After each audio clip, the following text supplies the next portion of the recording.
Hello students, welcome back to my channel.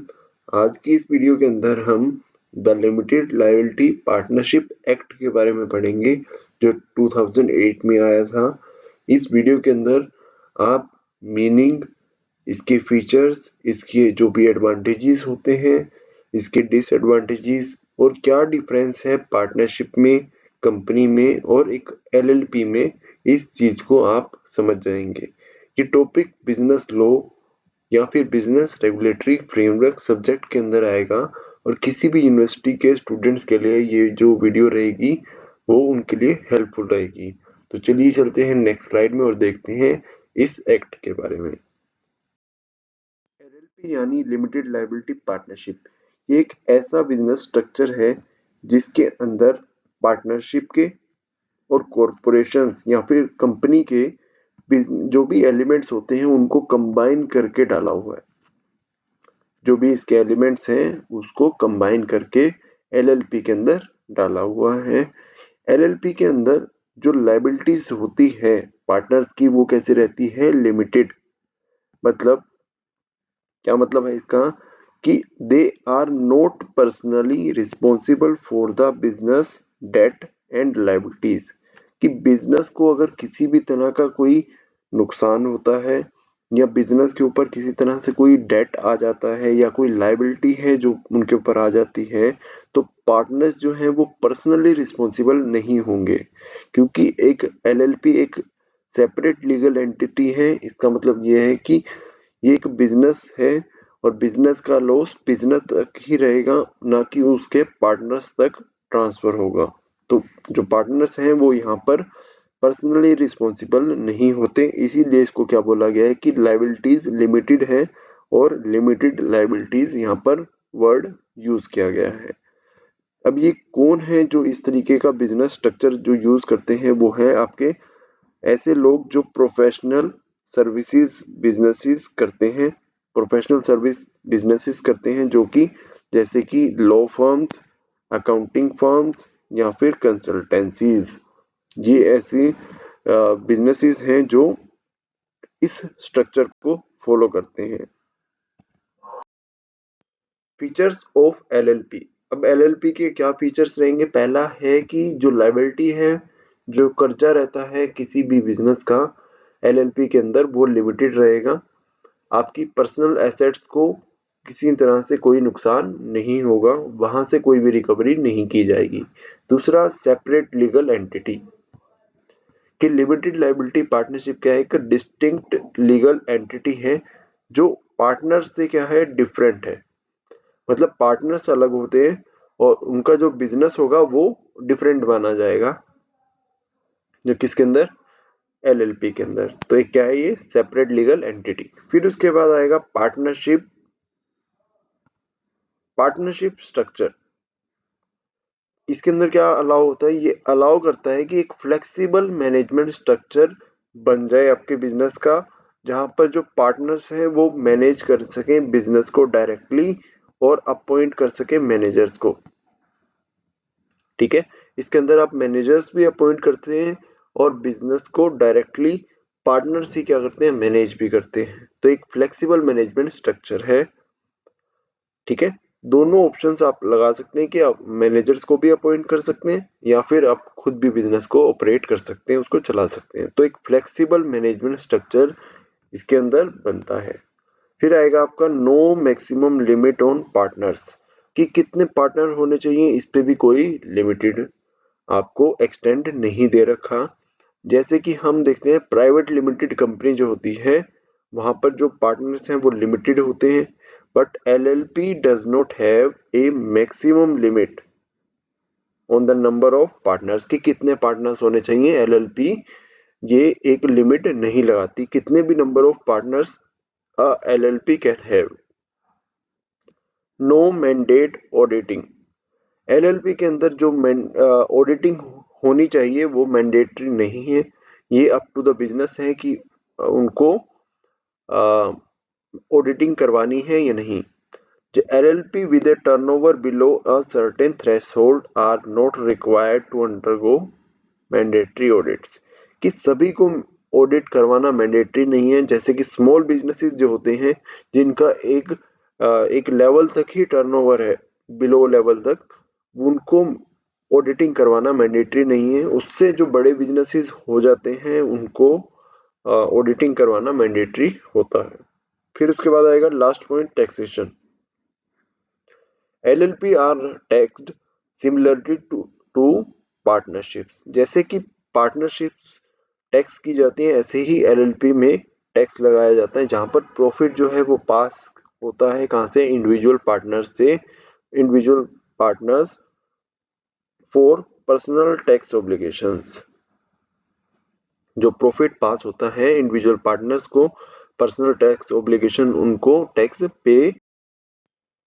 अब advantages क्या है एलएलपी की, कि पहला लिमिटेड लायबिलिटी, मतलब जो लायबिलिटी है वो लिमिटेड रहेगी, ये पहला एडवांटेज आ जाता है। आपकी पर्सनल असेट्स जो है वो प्रोटेक्टेड रहती हैं, पहला एडवांटेज पार्टनर्स के लिए। दूसरा, फ्लेक्सिबिलिटी इन मैनेजमेंट, कि इसके अंदर हमने देखा लास्ट स्लाइड में भी कि मैनेजर्स भी इसको हैंडल कर सकते हैं और खुद पार्टनर्स भी, तो एक फ्लेक्सिबिलिटी प्रोवाइड करता है एलएलपी। उसके बाद है कि नो मिनिमम कैपिटल रिक्वायरमेंट, इसके लिए किसी भी तरह से कोई मिनिमम कैपिटल रिक्वायरमेंट नहीं है एलएलपी को फॉर्म करने के लिए। आप कितने भी अमाउंट से एलएलपी को फॉर्म कर सकते हैं, मतलब उसको बना सकते हैं, तो नो मिनिमम कैपिटल रिक्वायरमेंट। फिर उसके बाद आएगा tax pass through. LLP enjoy pass through taxation, meaning profit are taxed once at individual level rather than an entity level।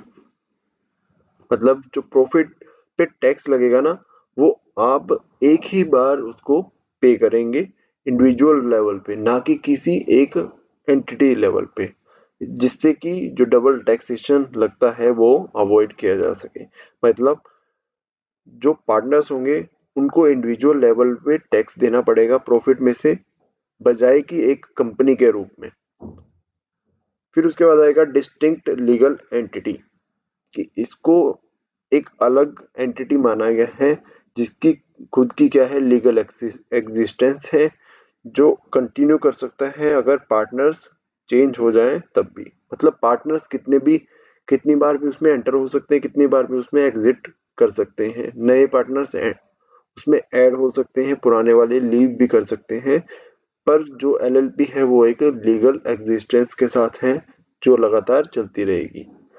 Suitable for professionals, जो भी प्रोफेशनल्स होते हैं उनके लिए एलएलपी सबसे ज्यादा सूट करती है, एक आइडियल स्ट्रक्चर है उनके लिए।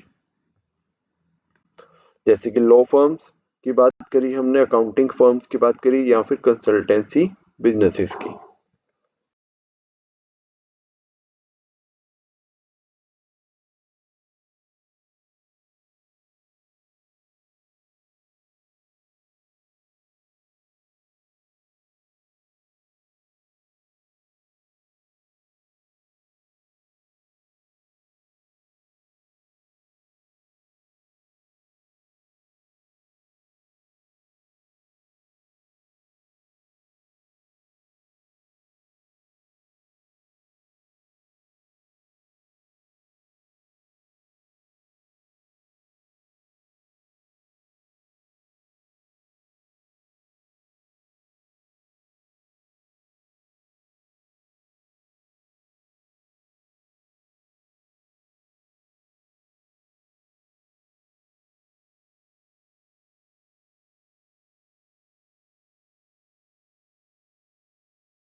फिर उसके बाद एक कंपैरिजन कर रखा है, डिफरेंस बता रखा है लिमिटेड लायबिलिटी पार्टनरशिप में और खाली पार्टनरशिप में और एक कंपनी में, तीनों में क्या फर्क होता है। पहला है जिसके अंदर लीगल एंटिटी, एलएलपी में एक सेपरेट लीगल एंटिटी रहेगी, पार्टनरशिप के अंदर कोई भी सेपरेट लीगल एंटिटी नहीं होती।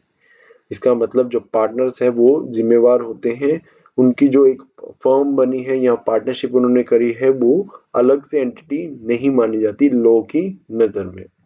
फिर उसके बाद है कंपनी, कंपनी भी एक क्या है, सेपरेट लीगल एंटिटी है। तो इसका मतलब ये हुआ कि ये दोनों सेम है। लायबिलिटी, लायबिलिटी क्या है, इसमें लिमिटेड है, इसमें अनलिमिटेड रहेगी और इसमें भी क्या रहेगी, लिमिटेड रहेगी। तो लायबिलिटी जो है लिमिटेड किस में रहेगी, एलएलपी में और कंपनी में। फिर उसके बाद मैनेजमेंट का स्ट्रक्चर कैसा है, इसमें फ्लेक्सिबल है और पार्टनर्स भी मैनेज करते हैं। इसके अंदर सिर्फ पार्टनरशिप के अंदर सिर्फ पार्टनर्स मैनेज करेंगे और कंपनी के अंदर डायरेक्टर्स उसको मैनेज करते हैं। फिर उसके बाद आएगा कंप्लायंस रिक्वायरमेंट, कि एक मॉडरेट कंप्लायंस की जरूरत है एलएलपी के अंदर। पार्टनरशिप में कंप्लायंस जो है वो काफी लो लगेगी और कंपनी के अंदर वो काफी ज्यादा हो जाएगी। मतलब एलएलपी में एक मॉडरेट डिग्री ऑफ कंप्लायंस आपको देखनी पड़ती है। फिर उसके बाद आएगा टैक्सेशन, कि पास थ्रू टैक्सेशन, कि इसके अंदर टैक्सेशन से पास होके जाना पड़ता है। पार्टनरशिप के अंदर भी ऐसे ही है और कंपनी के अंदर कॉर्पोरेट टैक्स लगता है और डबल टैक्सेशन भी लगता है। मतलब कि कंपनी के ऊपर टैक्स भी लगेगा और कंपनी में काम करने वाले जो लोग हैं उनको भी टैक्स अपनी इनकम पर देना होगा। जबकि एलएलपी और पार्टनरशिप के अंदर क्या होता है, जो पार्टनर्स हैं उनको एक एक तरह से एक ही टैक्स देना पड़ता है अपनी इनकम पे या अपने जो प्रॉफिट उनको हुआ उस पर। कंपनी एज ए होल उस पे कोई टैक्स एलएलपी और पार्टनरशिप में नहीं लगता। फिर बात है ओनरशिप ट्रांसफर की, limited to transfer of interest. LLP के अंदर क्या है, limited to transfer of interest. Partnership के अंदर क्या है, इसके अंदर जो ओनरशिप है वो ट्रांसफर करनी काफी डिफिकल्ट है और कंपनी के अंदर जो ओनरशिप है वो शेयर्स के थ्रू ट्रांसफर की जाती है। फिर उसके बाद है नंबर ऑफ पार्टनर या फिर share holders, no limited to the number of partners, कि कितने पार्टनर्स होने चाहिए। एलएलपी में ऐसी कोई रेस्ट्रिक्शंस नहीं लगा रखी। पार्टनरशिप के अंदर इंडिया के अंदर भी बता रखा है कि 2 या 2 से ज़्यादा 20 तक पार्टनर्स होने चाहिए या हो सकते हैं पार्टनरशिप के अंदर। और कंपनी के अंदर मिनिमम 2 शेयर होल्डर होने चाहिए प्राइवेट कंपनी के लिए। फिर उसके बाद है ऑडिट की रिक्वायरमेंट। एलएलपी के अंदर हाँ ऑडिट की रिक्वायरमेंट है, हमने अभी पीछे वाली स्लाइड्स में पढ़ा, पर एक टर्नओवर को एक्सीड करने से ज़्यादा वालों को ऑडिट रिक्वायरमेंट मैंडेटरी है। उससे जो कम टर्नओवर वाले बिजनेसेस रहेंगे, एलएलपी रहेंगी, उनको ऑडिट रिक्वायरमेंट नहीं रहेगी। पार्टनरशिप नो मैंडेटरी ऑडिट, इसके अंदर कोई भी मैंडेटरी नहीं है ऑडिट करवाना और कंपनी के अंदर मैंडेटरी होता है।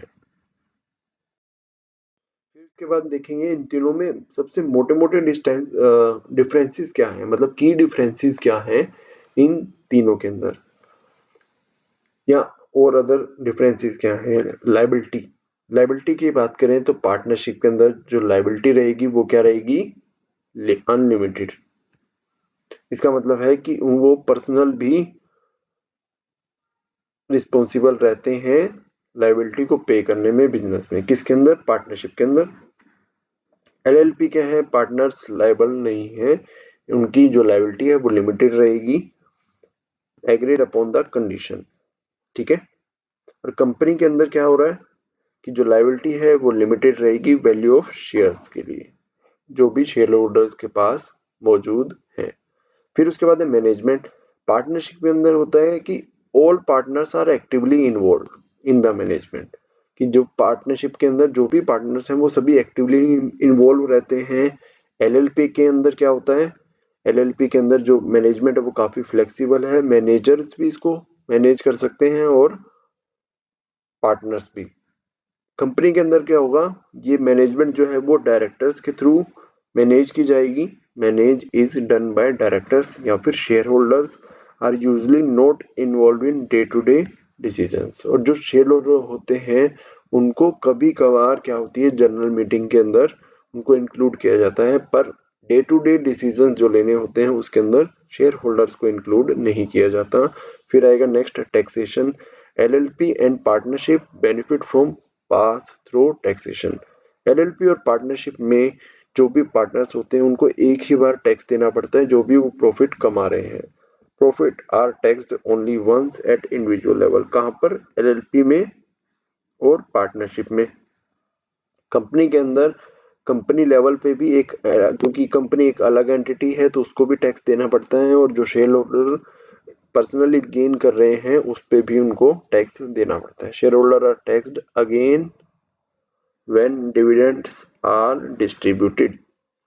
फिर आएगा रेगुलेटरी कंप्लायंस। एलएलपी और कंपनीज के अंदर क्या होता है कि एक फॉर्मल रेगुलेटरी और कंप्लायंस की रिक्वायरमेंट रहेगी बजाय कि पार्टनरशिप के अंदर। ये आपके क्या हो गए की डिफरेंसेस। इसके बाद वीडियो को करते हैं and. Thank you so much for watching. अगर आपको वीडियो अच्छी लग रही है तो वीडियो को जरूर लाइक करके जाइएगा। अगर आप चैनल पर पहली बार आए हैं तो इसके अंदर और भी वीडियोस मैंने डाल रखी हैं यूजीसी नेट और कॉमर्स रिलेटेड सब्जेक्ट की, तो आप उसको भी जरूर देखिएगा। तो उसको सब्सक्राइब करिए चैनल को और शेयर करें अपने फ्रेंड्स के साथ। Thank you so much once again.